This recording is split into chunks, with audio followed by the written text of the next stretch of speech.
परंपरा से जो साधु संतों से जुड़े हुए हैं, वो तो क्या है कि कर्म में विश्वास रखते हैं। कुर्वन्य है कर्माणि जी विश्व छत गुण समाह। बोले हे मानवे, तो 100 वर्ष जीने की इच्छा करता है तो कर्म कर। कर्म कौशलम वर्तते, कर्म में कुशल रहो। कर्म प्रधान विश्व कर राखा, जस कर्म करे तस फल छाका। मुखम पवित्रम विष्णु नाम सहस्त्र। मतलब बार बार हम भगवान का भजन करेंगे तब हमारा ध्यान की ओर मन जो आकर्षित होगा। क्योंकि जब तक हमारी इंद्रियाएं, हमारा शरीर या मुख पवित्र नहीं होगा तब तक ध्यान लगना असंभव है। तो इसलिए राम जपो राम जपो राम जपो बावरे, घोर भव नीर निधि नाम निज नावरे। तो नाम जपने से क्या होता है, मनुष्य की इंद्रियां शुद्ध होती है। इंद्रियां शुद्ध होने से योग चित्त वृत्ति निरोध है। ऐसा कोई योग बने कि राम नाम जपा जाए, तब जो है राम दीक्षा से चित्त जो है शुद्ध होगा। और चित्त शुद्ध होने से तदा दृष्टो स्वरूपे अवस्थानम, उस टाइम में उसका स्वयं का स्वरूप उसको अंदर झलकने लगेगा। तब लगेगा कि हाँ अब ध्यान किया जाए, तब वो ध्यान करेगा, तो वो ध्यान सही रहेगा। भाई किसी ने बोल दिया कि आपको ऐसा कर देंगे आपका ऐसा हो जाएगा, किसी ने बोल दिया कि ऐसा कर दो बच्चे पास हो जाएंगे, नहीं, बच्चों को पढ़ना पड़ेगा। गंगा स्नान करने से पाप दूर हो जाएगा, नहीं, गंगा स्नान करने से पाप दूर नहीं होगा। संतों के दर्शन करने से पाप दूर हो जाएगा, नहीं, ऐसा नहीं है। स्कूल में जाने से विद्या आ जाएगी, नहीं, ऐसा नहीं है। संतों के दर्शन करने से पाप दूर नहीं होगा। संतों के दर्शन करने से हमको पाप जो है राम जी से विनाश करने का रास्ता मिल जाएगा। स्कूल जाने से विद्या नहीं आएगी, स्कूल जाने से हमको पढ़ाई का रास्ता मिल जाएगा। ये भाव महापुरुषों को और मनुष्य मात्र को रखना चाहिए, तो वो अपना उत्थान कर सकता है। नमस्कार दोस्तों, आपका स्वागत है हमारे चैनल धर्म संसद लाइव टीवी पे। जैसा कि आप लोग जानते हैं कि अभी हम लोग प्रयागराज महाकुंभ में हैं।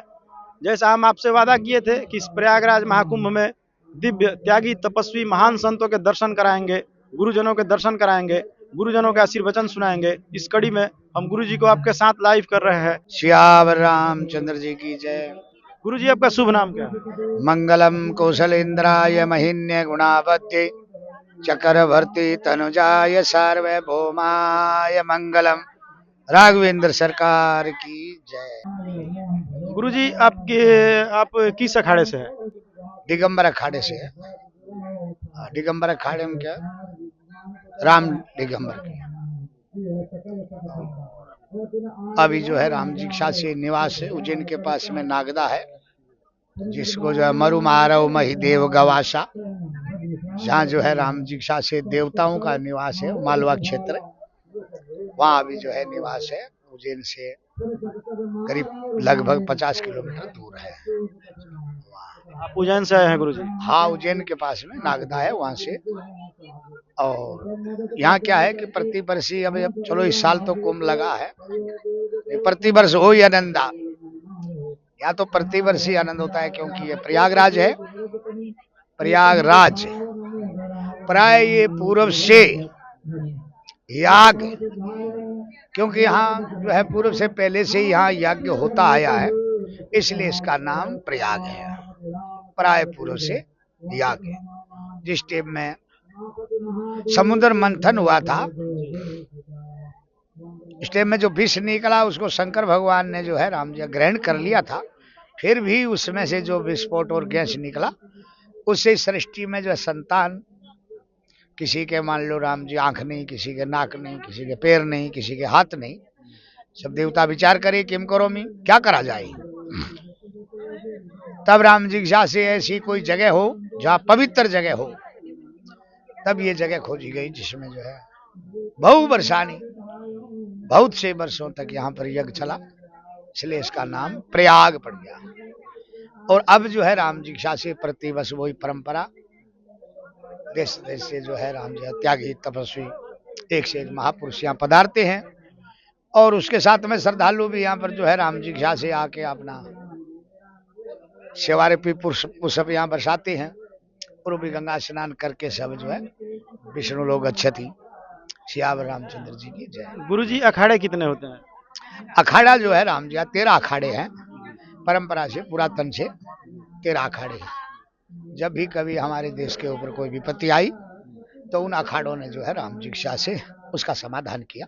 वो परंपरा से पहले से राजाओं की जो परंपरा थी उसके अंतर्गत वो अखाड़े थे, और वो सब जो है राम जी व्यवस्थाएं करते थे। उस टाइम से कोई भी राजाओं पर या देश पर कोई भीड़ पड़ती तो दुख पड़ता तो उसमें अखाड़े जो है सब सहयोग करते थे, और उसका संकट का निवारण करके और पुनः अपना जो है राम शिक्षा से फिर भजन पूजा में लग जाते।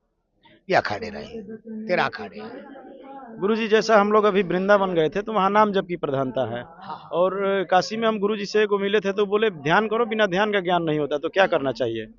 हाँ, मुखम पवित्रम विष्णु नाम सहस्त्र, मतलब बार बार हम भगवान का भजन करेंगे तब हमारा ध्यान की ओर मन जो आकर्षित होगा, क्योंकि जब तक हमारी इंद्रियाएं, हमारा शरीर या मुख पवित्र नहीं होगा तब तक ध्यान लगना असंभव है।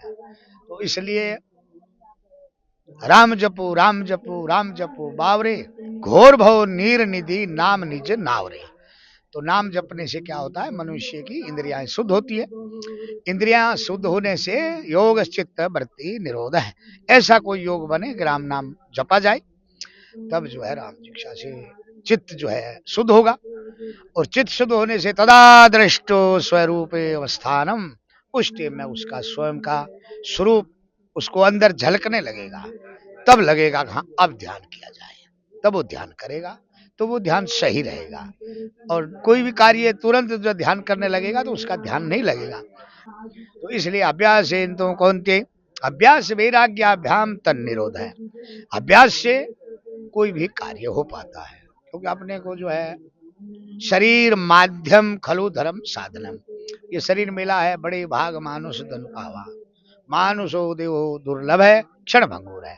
तो मनुष्य शरीर रहते हुए अगर आप मुख से जाप करें और मन को जो ध्यान की ओर ले जाए तो आपका ध्यान लगेगा। सियावर रामचंद्र जी की जय। गुरुजी जो प्रारब्ध कहलाता है ये इस जन्म का है, पूर्व जन्म का है, इसके विषय? हाँ, प्रारब्ध, प्रारब्ध इस जन्म के भी रहते हैं और प्रारब्ध के भी रहते हैं।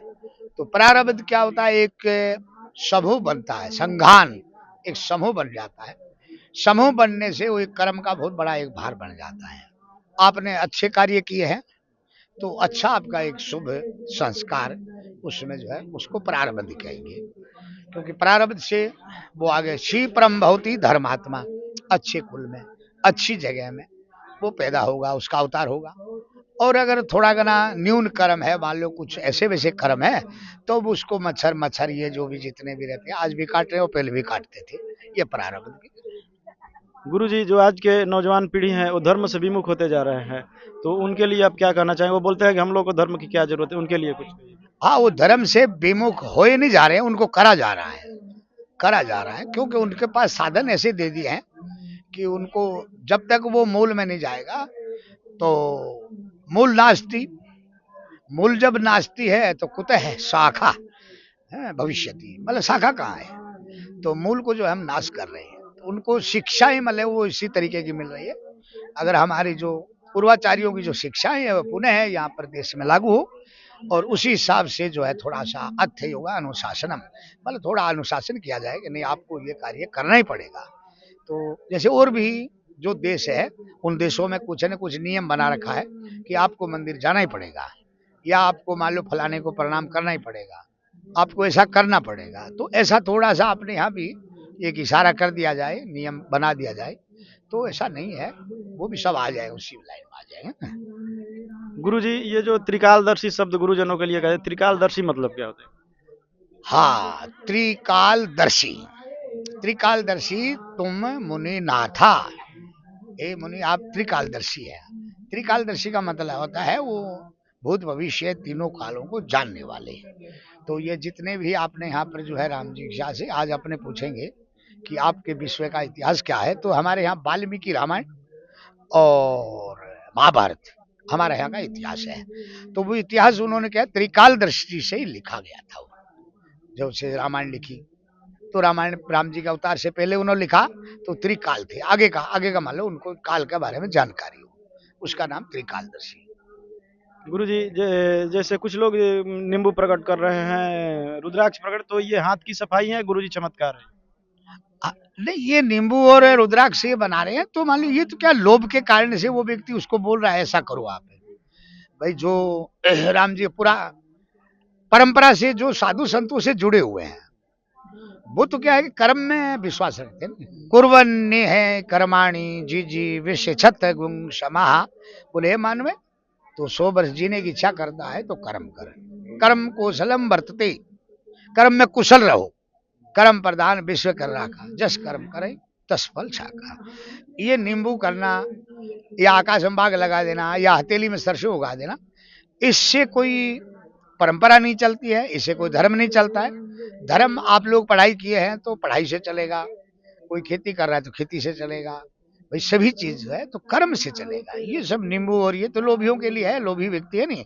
हाँ हाँ, जिसको जैसा चाहिए नहीं वैसा उसके पास चला जाता है वो। उसको अपने क्या बोले, वो अंधविश्वास नहीं फैला रहा है, ये लोग जानबूझ के फैला रहे हैं। भाई किसी ने बोल दिया कि आपको ऐसा कर देंगे आपका ऐसा हो जाएगा, किसी ने बोल दिया कि ऐसा कर दो बच्चे पास हो जाएंगे, नहीं, बच्चों को पढ़ना पड़ेगा। गंगा स्नान करने से पाप दूर हो जाएगा, नहीं, गंगा स्नान करने से पाप दूर नहीं होगा। संतों के दर्शन करने से पाप दूर हो जाएगा, नहीं, ऐसा नहीं है। स्कूल में जाने से विद्या आ जाएगी, नहीं, ऐसा नहीं है। कि हम सुबह 4 बजे ठंडे जल में स्नान कर रहे हैं, कहां से हम आए हैं, कितनी दूर से आए हैं, हम किस कार्य के लिए आए हैं। बोलो तागी जी महाराज की जय, सतगुरु सेठ की जय। दोस्तों ऐसे ही आपको दिव्य त्यागी तपस्वी महान ज्ञानी संतों के दर्शन कराते रहेंगे। आप हमसे जुड़े रहिए, मिलते हैं अगले वीडियो में, तब तक के लिए नमस्कार, हर हर महादेव। जो त्यागी जी महाराज की जय। हम सब भक्तगण नागदा से एमपी उज्जैन महाकाल की नगरी से आए हैं और हमारे महाराज जी से हम वर्षों से जुड़े हुए हैं। बहुत सिद्ध महात्मा जी हैं, बहुत तपस्वी हैं, इनकी कृपा पूरे नगर पे बरसती है, आसपास के क्षेत्र पे। जब से महाराज जी का आश्रम वहाँ लगा है, तब से हमारे यहाँ पूरे आसपास के क्षेत्र में सुख और समृद्धि का भाव झलकता रहता है और पूरी जनता, बच्चे से लेकर के और बूढ़े बड़े सब इस प्रकार से जुड़े हुए हैं जैसे कोई एक परिवार से जुड़े हुए हैं हम लोग। उसी प्रकार से हम लोग सब। आपका शुभ नाम? गिरधारी सिंह शेखावत। गुरु जी का शुभ नाम? श्री नारायण दास जी महात्यागी जी महाराज।